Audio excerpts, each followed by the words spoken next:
There are limits to what even the world's last remaining superpower can achieve, and over the last couple of weeks, the United States has received some instruction in those limits. First from the government of India, and now today from the government of Pakistan. Neither has been deterred by U.S. warnings of what the consequences would be if either government conducted nuclear tests.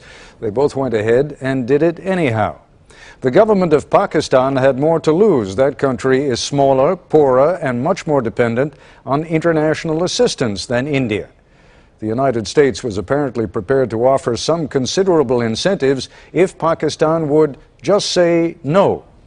Instead, the Pakistanis have apparently conducted 5 nuclear tests of their own to match the 5 Indian tests, and are reportedly planning even more, and claim that they are able to arm some of their missiles with nuclear warheads.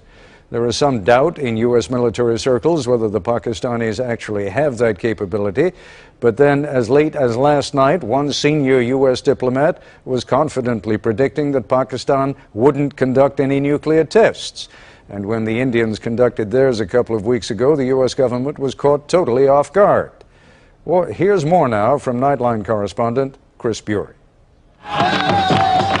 The cheering in Pakistan today is another vivid reminder that domestic politics trumps international pressure when it comes to building the bomb. Pakistan! After all, the world witnessed the same kind of national celebration in India little more than 2 weeks ago. India's detonations then of 5 nuclear devices have now apparently been matched blast for blast by its bitter enemy. Our hand was forced by the present Indian leadership's reckless actions. Today, Pakistan's prime minister told his country, "We have settled the score with India. We have made 5 nuclear explosions." We could not have remained complacent about threats to our security. In a separate, even more ominous announcement, Pakistan warned nuclear warheads could soon be placed on missiles capable of reaching India's major cities within minutes of launch. But how seriously should we take the latest developments in the Asian arms race? If Pakistan does what it says it's going to do, deploy missiles with nuclear warheads, and India follows suit, this will become the most dangerous and unstable military confrontation, certainly since the end of the Cold War and probably since the Cuban Missile Crisis of 1962. Pakistan is some distance away from being a proper, fully-fledged nuclear power. There's a lot of technology that has to be developed from exploding a nuclear weapon to actually weaponizing it, to actually creating a device that's stable and can fit perhaps in the warhead of a missile. In Washington, President Clinton, who had made a midnight plea to Pakistan's prime minister, was clearly disappointed. By failing to exercise restraint and responding to the Indian test, Pakistan lost a truly priceless opportunity to strengthen its own security, to improve its political standing in the eyes of the world. And although Pakistan was not the first to test, 2 wrongs don't make a right. Like India, Pakistan now faces automatic U.S. sanctions that could cut off hundreds of millions in international aid. But unlike India, Pakistan does not have an economy strong enough to withstand a heavy blow.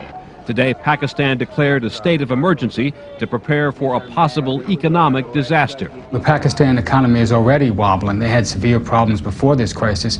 This is probably going to push it over the edge, and this raises some very serious security problems. Do we want a destabilized Pakistan with nuclear weapons? For Pakistan and India, of course, neither the stick of American sanctions nor the carrot of additional U.S. aid was enough to stop the nuclear tests. That is an embarrassing setback for President Clinton, whose many personal pleas fell on deaf ears. But the nuclear detonations also shatter any illusion that the United States or other members of the old nuclear club have any real control over who joins today. And I ask Pakistan to exercise restraint to avoid a perilous nuclear arms race. There's no question that we are in the process of losing our ability to control the whole proliferation problem. John Mearsheimer, a political scientist at the University of Chicago, believes the U.S. is now essentially impotent to halt the spread of nuclear weapons. At the Group of 8, or G8 summit this month, President Clinton could not convince key allies to even support economic sanctions against India. We saw this problem for the first time in Iraq, and we saw it recently with regard to India. The other G8 members, except for Japan, were unwilling to impose sanctions, economic sanctions, on India. So that's a major problem. For decades, of course, the U.S. and Soviet Union survived a tense nuclear standoff. 1-0. The question is, can India and Pakistan do the same? The fact that both sides have nuclear weapons makes both sides extremely cautious, either in a crisis or in peacetime, in large part because the consequences of going to war when nuclear weapons are involved are just so horrendous.